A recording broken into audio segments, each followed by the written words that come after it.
there's a handful of stable coins that are out there. There's even stable coins backed by gold itself. And in the recent news, there has been some talks that China is planning to even launch their own stable coin, possibly backed by gold.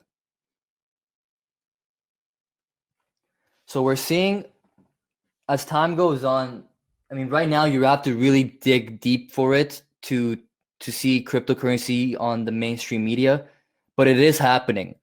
Like every day, there is a lot of news articles coming out, but every now and then in these news articles, there's something to do with regulations, there's something to do with governments, there's something to do with politics.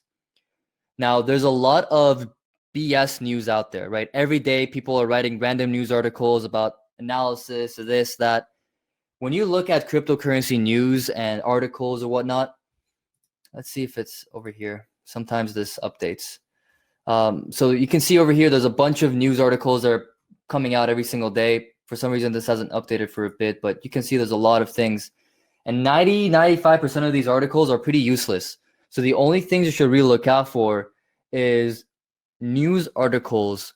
If you see them on the news or whatever, that has to do with regulations, governments, and politics. And when you start looking at those types of articles, you're going to start seeing a pattern here.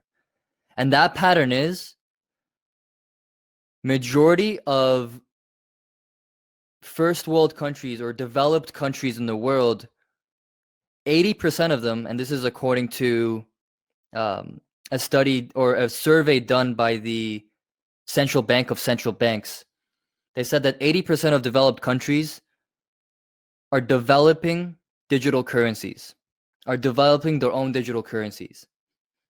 And what that means is digital currencies on the actual blockchain.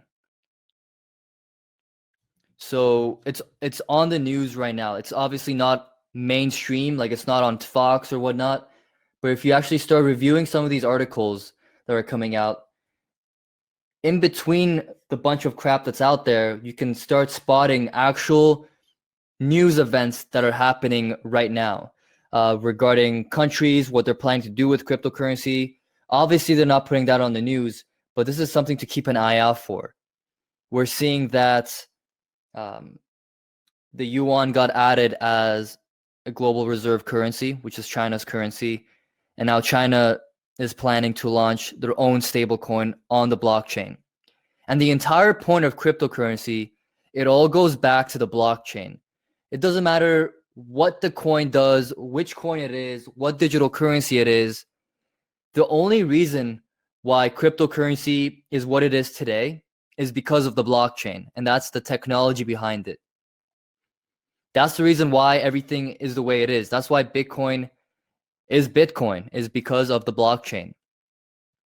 It's just a system that's way more developed than what we have right now. It's just far more advanced technology than what we used and what we created back in the 1980s, 1990s. And that's why some of these, that's why it's really important to keep an eye out on the news, see what kind of regulations are coming out, what the countries are thinking about cryptocurrency. Because if you know, if some of you guys in this call have been part of Keystone for almost 2 years now, and you've seen the switch between the language that the governments have used for crypto itself. You've seen that, countries, banks go from talking badly about cryptocurrency to now actually going ahead and creating their own digital currency on the blockchain. So there has been a big shift over the last couple of years. And the thing is, they're not really making that public. They're not saying, hey guys, we're making a digital currency. They're not saying that. So it's something very interesting to keep an eye out on.